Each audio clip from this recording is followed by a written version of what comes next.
Okay, copyslide is a utility that you're going to find pretty useful. I mean, really useful. Okay, so all these, as you go down the slide list for this prior show, let me close these here.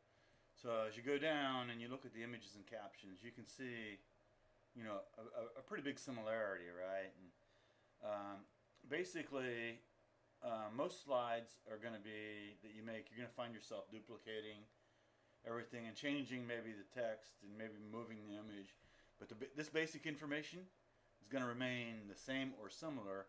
And instead of like typing that in and clicking it in and trying to remember it for each slide, when you create a new slide, just find a similar slide and copy it, and then change the, make the changes that are appropriate. And the way to do it, let me show you how to do that. Okay, so you go copy slide. And come down here. Okay, first of all, we need to create a new slide, because the way this works is it copies, you create an empty slide and then you copy the contents of an existing slide into the empty slide. So we'll call this frilly, and create slide, and the new slide is going to be, we'll call it frilly copy. And it's set right there below frilly. It'll come up, and there it is.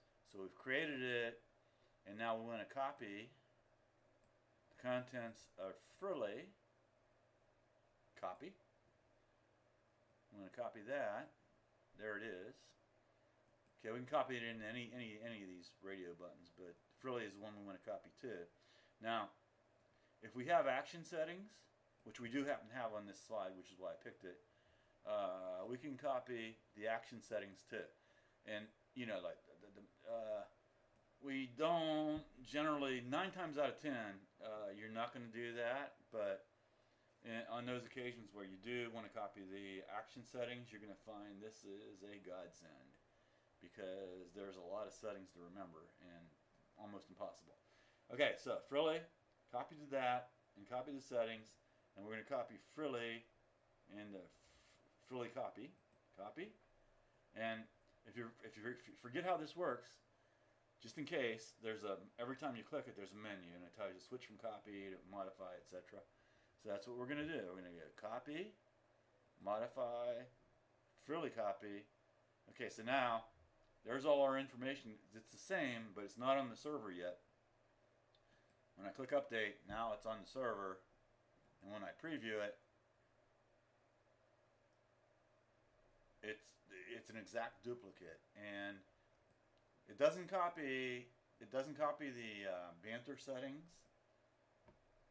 but it does copy the action settings, and that's on purpose, because it doesn't make sense to copy the text that you're always gonna have different text in every, different captions for each slide.